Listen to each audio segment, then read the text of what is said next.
El hombre hizo, capítulo 43, el hombre hizo como lo ordenó Yosef. Les llenó totalmente los sacos de alimento, les puso también su oro en ellos y ocultó la copa en el saco de Benjamín. Despertándose de mañana partieron y cuando salieron de allí dijo Yosef a su mayordomo: persíguelos, corre y préndelos. Diles: hacéis mal por bien, habéis robado la copa de plata con que bebe mi soberano. Entonces los acusa de ladrones. Y hazme volver a su hermano menor, trayéndolo rápidamente antes de que vaya a mi tribunal. Entonces la idea era acusar principalmente al hermano menor para ver si lo iban a defender, para ver si iban a estar dispuestos a morir por él, para ver si se habían arrepentido de lo que le habían hecho a Yosef.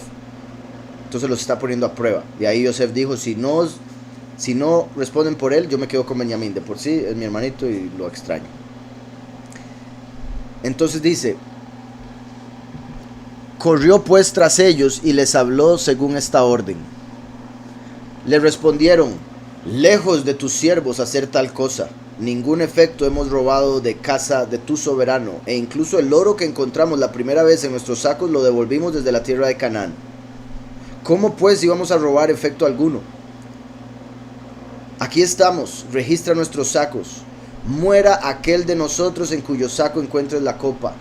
Vean eso. No aprendieron la lección de Jacob cuando dijo que muera la persona que tenga los ídolos, que le dijo a Labán. Los tenía Raquel, su esposa favorita, terminó muriendo. ¿Cuándo murió? Dando a luz a Benjamín, el cual está pasando por una situación similar. Ahora bien, Benjamín no sabía que tenía la copa en su saco porque él no lo había tomado como Raquel sí lo tomó. Pero las palabras son poderosas, debemos tener cuidado. Ellos dicen esto y por ende en palabras están condenando a Benjamín a la muerte, representando eso que acabo de decir de cómo la copa representa el ser sacrificado. Entonces dicen que muera el que tenga la copa, así va a ser. Por eso Yahushua la pasó y por eso no quería beberla, para no tener que pasar por la muerte. ¿Sí está claro? Entonces Benjamín como el último que va a tener que pasar por muerte. Por eso ellos dicen aquí algo muy similar a lo que dijo Jacob de Raquel.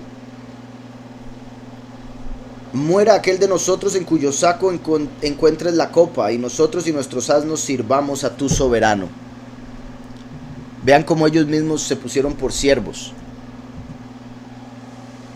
Nosotros y nuestros asnos sirvamos a tu soberano. ¿Quién era el soberano? Yosef. Entonces ahí vemos cómo ellos mismos se amarran por confesión a ser siervos de Yosef. Así como el pueblo se volverá siervo de Mashiach a través del último. Les replicó: no será así. Tomaré como esclavo únicamente a quien se la encuentre, y los demás podréis ir en paz a vuestra casa. Registró sus enseres, empezando por el mayor y acabando por el menor, hallando la copa en el saco de Benjamín. Rasgaron entonces sus vestiduras, cargaron sus asnos, volvieron a la ciudad, llegaron a casa de Yosef y se prosternaron todos ante él con el rostro por tierra. Les dijo Yosef: habéis obrado mal. Respondieron: ¿qué hemos de decir? ¿Qué hemos de replicar? Nuestro soberano ha hallado la culpa de sus siervos. Ahí refiriéndose a Yahweh. Aquí estamos, somos siervos de nuestro soberano, así como nuestros asnos. Añadió Yosef: yo soy temeroso de Elohim. Id vosotros a vuestras casas y quede vuestro hermano como esclavo, puesto que habéis obrado mal. Al decir soy temeroso de Elohim, está diciendo yo soy justo. No voy a condenarlos a todos por el pecado de uno. Entonces váyanse todos, que se quede el que tenía la copa. Y esto, repito, es para probarlos, para ver si van a estar dispuestos a dar sus vidas por él, si lo van a defender a muerte o si lo van a dejar ahí tirado. Id vosotros a vuestras casas y quede vuestro hermano como esclavo, puesto que habéis obrado mal. ¿No sabéis que nadie adivina con su copa como yo con esta? ¿Y me habéis robado? ¿No sabéis que nadie adivina con su copa como yo con esta y me la habéis robado? Dijo Yahudá, que era el que estaba respondiendo por Benjamín: soberano, tengo que decir algo al oído de mi soberano. Su madre parió 2 hermanos a tu siervo, nuestro padre. Uno de ellos salió, se perdió y no fue hallado. ¿Se imagina? Yo sé, eso fue lo que pasó, Yahudá. Uno de ellos salió, se perdió y no fue hallado. De su madre queda él solo y tu siervo. Nuestro padre, De su madre queda él solo, y tu siervo, nuestro padre, lo ama hasta el punto de que su espíritu está pendiente de él. Eso es, su espíritu está ligado al de él, dando a entender, si él se pierde o se muere, mi papá se va con él. Y eso es parte de lo que hablábamos de Ibur. Cuando hay tanto amor entre dos personas que una parte del alma de uno entra en el otro, y hay una ligadura ahí, que si el otro se muere, se puede ir también el que quedó. Sucede mucho en parejas, ¿verdad? En matrimonios. Se muere el esposo o la esposa y el sufrimiento, la aflicción que le provoca al que quedó, se lo termina llevando meses después, días después, dependiendo de cuán seria es la situación. Entonces, dice, al punto de que su espíritu está pendiente de él. Si regresamos a tu siervo, nuestro padre, y no viniera el muchacho con nosotros, moriría. Abatiríamos a nuestro padre de tristeza hasta morir. Quede yo solo tu siervo en lugar del joven como siervo de mi soberano, y vaya el muchacho con sus hermanos, pues yo lo garanticé a tu siervo nuestro padre, y si no lo hago volver, tu siervo será culpable ante nuestro padre por siempre. Entonces vemos cómo ahí él responde y dice, yo me quedo, yo pago por él, que quede libre, así como Yahushua a través de su sacrificio deja libre al último. También aquí Yosef se está dando cuenta de que Yehudá estaba arrepentido, puesto que Yehudá fue el que lo vendió, pero ahora está dispuesto a quedarse por él, por Benjamín. Vio Yosef que los corazones de todos eran buenos por igual, unos con otros. No pudo entonces contenerse y les dijo que era Yosef. Habló con ellos en lengua hebrea, los abrazó y lloró. Ellos no lo reconocían y empezaron a llorar. Les dijo, no lloréis por mi causa, traedme pronto a mi padre junto a mí. Ya veis lo que dice mi boca, y lo ven los ojos de mi hermano Benjamín. Este es el segundo año de escasez y quedan todavía 5 en que no habrá cosechas, ni fruto de árbol, ni labranza. Vean qué particular, porque entonces es en el segundo año, no sabemos en qué momento necesariamente, pero en el segundo año de escasez en el que se revela a sus hermanos. Entonces decía, les dijo, no lloréis por mi causa, traedme pronto a mi padre junto a mí, ya veis lo que dice mi boca, y lo ven los ojos de mi hermano Benjamín. Lo ven los ojos de mi hermano Benjamín. Recuerdan que él se había llevado a Benjamín en privado y se le había revelado, y acaba de decir aquí, ellos no lo reconocían, como dando a entender, Benjamín sí me reconoce, aunque ustedes todavía no, porque ellos estaban demasiado sorprendidos, no podían creerlo básicamente. Eso era lo que hacía que no le reconocieran. Benjamín, como su hermano, sí lo había reconocido, y es similar a como el último reconoce a Yahushua para poder revelarlo a sus hermanos, a la congregación. Por otro lado, como decía, ¿se acuerdan que he mencionado? Los últimos 7 años empiezan con el ministerio de los 2 testigos, pero no todos van a reconocer a los 2 testigos. Por ende, siempre menciono la Tercera Guerra Mundial como la señal clave de que ya estamos en el primer año, finales del primer año de los últimos 7, porque es el segundo sello. El primer sello es la salida de los 2 testigos, pero la mayoría de la gente no los va a reconocer. Segundo sello, Tercera Guerra Mundial,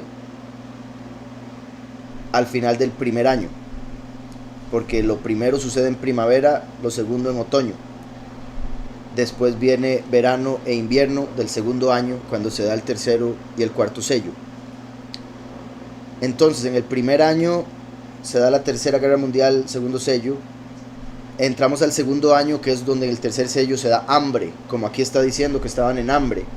Y es el segundo año cuando lo reconocen. Entonces eso indicaría que hasta el segundo año del ministerio de los 2 testigos, los 144,000 van a empezar a reconocer más abiertamente a el último, que sería aquí representado por Yosef o Benjamín, dependiendo de cómo lo hemos venido viendo.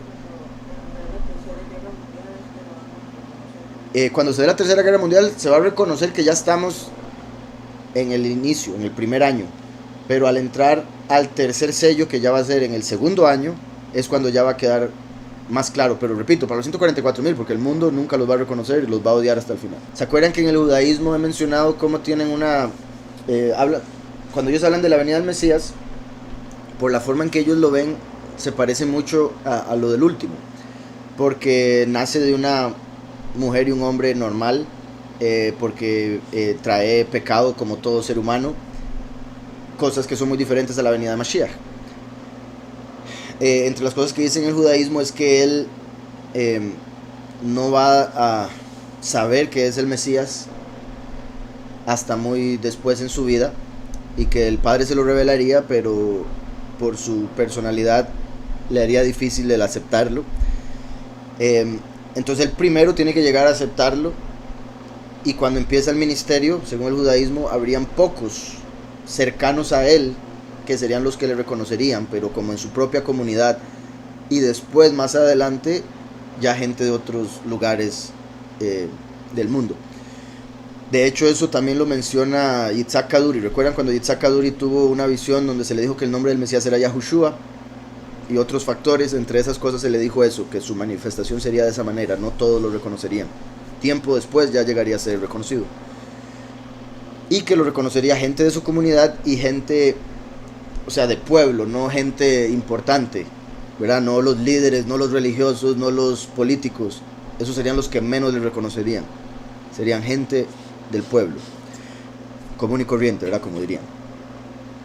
Entonces dicen, este es el segundo año de escasez y quedan todavía 5 en que no habrá cosechas, ni fruto de árbol, ni labranza. Bajad pronto vosotros con vuestras familias, para que no perezcáis de hambre. No os preocupe vuestra propiedad, pues con todo propósito me envió el soberano delante de vosotros, para que vivieran muchos pueblos. ¿Ven eso? Yahushua dijo, esta es la sangre derramada por los muchos. También dijo que debía traer otro redil. Abrió la puerta a las naciones. A Abraham se le dijo que en su semilla, Yahushua, serían benditas todas las naciones. Entonces vean cómo aquí está dando a entender eso. Bajad pronto vosotros con vuestras familias, para que no perezcáis de hambre. No os preocupe vuestra propiedad, pues con todo propósito me envió el soberano delante de vosotros. ¿Verdad? Les está diciendo, ya no se preocupen, porque fue el propósito de Yahweh el que ustedes me vendieran, para yo venir aquí antes que ustedes y convertirme en el rey y tener toda la comida para darle a la familia. Había un propósito detrás de todo eso. Para que no perezcáis de hambre, no os preocupe vuestra propiedad, pues con todo propósito me envió el soberano delante de vosotros, ¿verdad? Antes que ustedes, para que vivieran muchos pueblos, no solo para la familia de Jacob, sino para que vivieran todos los pueblos, así a través de Mashiach. Contad a mi padre que aún vivo, ¿verdad? Como Yahushua aún vive, por más que muchos lo den por muerto. Y a mí me sorprende, a veces gente que dice creer en el Mesías, gente que dice ser cristiana, habla del Mesías como si estuviera muerto, solo porque no está aquí en la tierra caminando.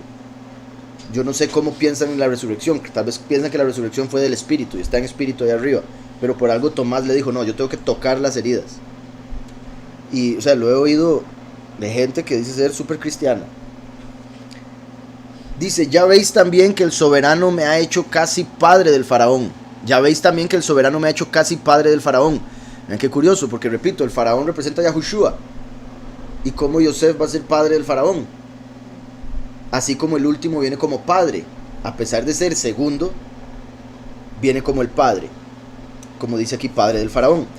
Y que administró su casa y toda la tierra de Egipto, así como Yahweh puso a Moshe como administrador de su casa. Contad a mi padre toda mi grandeza y cuánta riqueza y honor me ha dado el soberano. Les regaló por orden directa del faraón carros y provisiones de viaje, y dio a todos vestidos multicolores y plata. También para su padre envió vestidos y plata, más 10 asnos cargados de trigo, y los despidió.